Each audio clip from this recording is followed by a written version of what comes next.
ಶ್ರೀಧರ ಜ್ಯೋತಿಷ್ಯ ಸದನ ಶ್ರೀಧರ ಗುರುಕೃಪೆಯ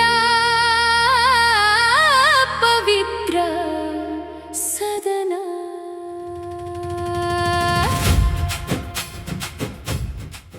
ಓಂ ಗುರುಬ್ರಹ್ಮ ಗುರುರ್ವಿಷ್ಣು ಗುರುರ್ದೇವೋ ಮಹೇಶ್ವರಃ ಗುರುಃ ಸಾಕ್ಷಾತ್ ಪರಬ್ರಹ್ಮ ತಸ್ಮೈ ಶ್ರೀ ಗುರವೇ ನಮಃ.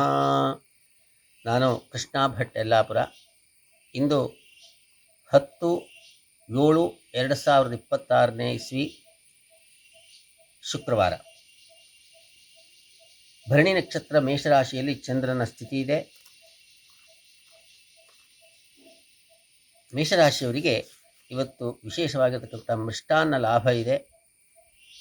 ದೂರದ ಪ್ರವಾಸ ಯೋಗ ಇದೆ, ಒಳ್ಳೆಯದಾಗಲಿ. ವೃಷಭ ರಾಶಿ ಇವರಿಗೆ ಧನ ನಷ್ಟ ಇದೆ, ಮಾನ ನಷ್ಟ ಇದೆ. ಬಹಳ ಎಚ್ಚರಿಕೆಯಿಂದ ದಿನವನ್ನು ಕಳೆಯಿರಿ. ದೇವಿ ಸ್ತೋತ್ರವನ್ನು ತಾವು ಪಡಿಸಬೇಕು. ಮಿಥುನ ರಾಶಿಯವರಿಗೆ ಇವತ್ತು ವಿಶೇಷವಾಗಿರ್ತಕ್ಕಂಥ ಧನಲಾಭ, ಗೃಹ ಸೌಖ್ಯ, ಬಂಧು ಪ್ರೇಮ, ಒಳ್ಳೆಯದಾಗಲಿ. ಕರ್ಕಾಟಕ ರಾಶಿಗೆ ಇವತ್ತಿನ ದಿನ ದಶಮದಲ್ಲಿರ್ತಕ್ಕಂತಹ ಚಂದ್ರ ಉದ್ಯೋಗದಲ್ಲಿ ಸಂತೋಷವನ್ನು ಉಂಟು ಮಾಡ್ತಾನೆ. ಹೊಸ ಉದ್ಯೋಗವನ್ನು ಬಯಸುವವರೇ ನಿಮಗೆ ಉದ್ಯೋಗ ಪ್ರಾಪ್ತಿ ಇದೆ, ಒಳ್ಳೆಯದಾಗಲಿ.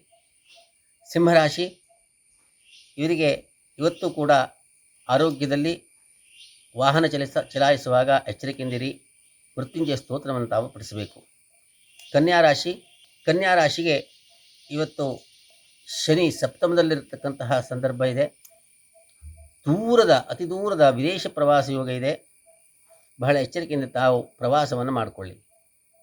ತುಲಾರಾಶಿ ಸಪ್ತಮದಲ್ಲಿರತಕ್ಕಂತಹ ಚಂದ್ರ ಇವರಿಗೆ ದೂರದ ಪ್ರಯಾಣವನ್ನು ಉಂಟು ಮಾಡ್ತಾನೆ. ದೇವಿಯ ದರ್ಶನವನ್ನು ಮಾಡ್ಕೊಂಡು ಬನ್ನಿ, ಒಳ್ಳೆಯದಾಗಲಿ.